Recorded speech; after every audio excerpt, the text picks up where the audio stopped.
નમસ્કાર મિત્રો, તાપી જિલ્લાની એકમાત્ર number 1 news channel Samaykranti news બુલેટિનમાં વિગતવાર સમાચાર નિહાળો। ઉકાઈ ડેમના 12 દરવાજા ખોલી તાપી નદીમાં પાણી છોડવામાં આવતા તાપી બે કાંઠે। તાપી જિલ્લાના ઉકાઈ ખાતે આવેલ ડેમના ઉપરવાસમાંથી શુક્રવારે 2 કલાક સુધીમાં 1,79,000 ક્યુસેક જેટલું પાણી આવતા ડેમના 12 દરવાજા ખોલી તાપી નદીમાં 1,63,000 ક્યુસેક જેટલું પાણી તાપી નદીમાં છોડવામાં આવતા તાપી નદી બે કાંઠે વહેતી થઈ હતી, જ્યારે ડેમનું લેવલ 337.93 ફૂટ પર પહોંચ્યું હતું। સોનગઢ તાલુકાના ઉકાઈ ખાતે કોટવાડિયા ફળિયાના લોકો ધસમસતા નદીના પાણીમાંથી અંતિમ યાત્રા લઈ જવા મજબૂર બન્યા। તાપી જિલ્લાના સોનગઢ તાલુકાના ઉકાઈ જૂથ ગ્રામ પંચાયતના પાથરાડા ગામના કોટવાડિયા ફળિયાના નિલેશ કોટવાડિયાનું શુક્રવારના રોજ નિધન થતાં 33 કલાકની આસપાસ સ્થાનિક રહીશો દ્વારા નદીના પાણીના પ્રવાહમાંથી અંતિમ યાત્રા કાઢવા મજબૂર બન્યા હતા। વારંવાર રજૂઆત કરવા છતાં પીપળા નદી પર પુલ નહીં બનતા સામે પાર આવેલ કબ્રસ્તાનમાં અંતિમ યાત્રા લઈ જવા મજબૂર બન્યા હતા। તાપી જિલ્લામાં વરસાદી માહોલ વચ્ચે ગ્રામીણ વિસ્તારના 25 માર્ગો પર પાણી ફરી વળ્યા। તાપી જિલ્લામાં છેલ્લા 24 કલાક દરમિયાન પડેલા ધોધમાર વરસાદ વચ્ચે ગ્રામીણ વિસ્તારના માર્ગો પાણીમાં ગરકાવ થઈ જતા સ્થાનિક લોકો અને વાહન ચાલકોની સમસ્યા વધી હતી। શુક્રવારે 10 કલાકે જિલ્લાના અલગ અલગ તાલુકાના 25 માર્ગો પાણીમાં ગરકાવ રહેતા બંધ કરી વૈકલ્પિક માર્ગ પરથી જવા અપીલ કરાઈ હતી।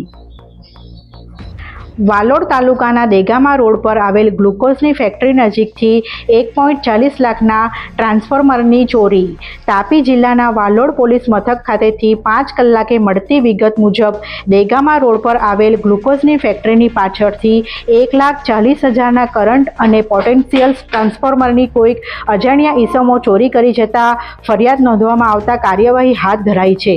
તાપી જિલ્લામાં ગણેશ વિસર્જનને લઈ પોલીસ વિભાગની તૈયારીઓ પૂર્ણ। ડીવાયએસપી કચેરીથી માહિતી અપાઈ। તાપી જિલ્લામાં ચુસ્ત પોલીસ બંદોબસ્ત વચ્ચે ગણેશજીની વિસર્જન યાત્રા નીકળશે, જે અંગે શુક્રવારે 1 કલાકની આસપાસ ડીવાયએસપી પ્રમોદ નરવડે દ્વારા માહિતી આપવામાં આવી હતી। ટોટલ 9 પોલીસ સ્ટેશનમાં આગામી ગણેશ વિસર્જનના દિવસે કુલ 669 ગણપતિઓનું વિસર્જન થનાર છે અને આ વિસર્જનમાં કુલ 3 ડીવાયએસપી, 16 પીઆઈ, 17 પીએસઆઈ, 394 એએસઆઈ એચસીપીસી તથા 382 હોમગાર્ડ તથા જીઆરડીના જવાનોનો ઉપયોગ કરવામાં આવનાર છે। આ ઉપરાંત એલસીબી અને એસઓજીની પણ મદદ લેવામાં આવનાર છે। આ સમગ્ર બંદોબસ્તની પ્રક્રિયા જુદા જુદા ઓવારા ખાતે થનાર છે અને દરેક પોલીસ સ્ટેશન વાઇઝ જુદી જુદી જગ્યા નક્કી કરવામાં આવેલી છે।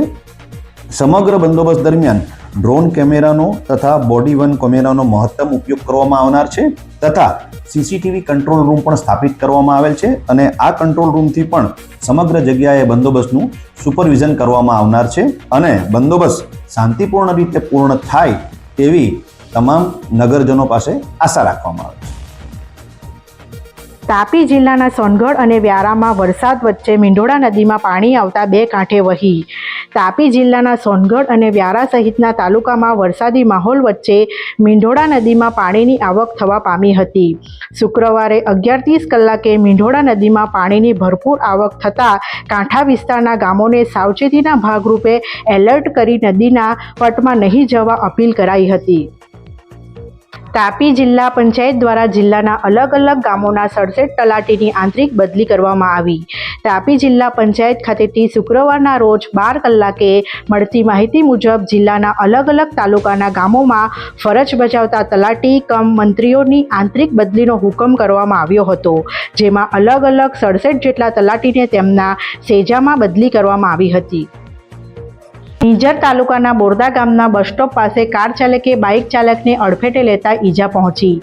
તાપી જિલ્લાના નિઝર પોલીસ મથક ખાતેથી 4 કલાકે મળતી માહિતી મુજબ બોરદા ગામના બસ સ્ટોપ નજીક બાઇક લઈ રસ્તો ક્રોસ કરતા મંગલસિંહ પાડવીને કારના ચાલકે અડફેટે લેતા અકસ્માત સર્જાયો હતો, જેમાં બાઇક સવારને ઈજા પહોંચતા સારવાર અર્થે ખસેડવામાં આવ્યા હતા। બનાવને લઈ પોલીસે ગુનો દાખલ કરી કાર્યવાહી હાથ ધરી છે। તાપી જિલ્લામાં વરસાદી માહોલ વચ્ચે ગ્રામીણ વિસ્તારના 25 માર્ગો પર પાણી ફરી વળ્યા. તાપી જિલ્લામાં છેલ્લા 24 કલાક દરમિયાન પડેલા ધોધમાર વરસાદ વચ્ચે ગ્રામીણ વિસ્તારના માર્ગો પાણીમાં ગરકાવ થઈ જતા સ્થાનિક લોકો અને વાહન ચાલકોની સમસ્યા વધી હતી.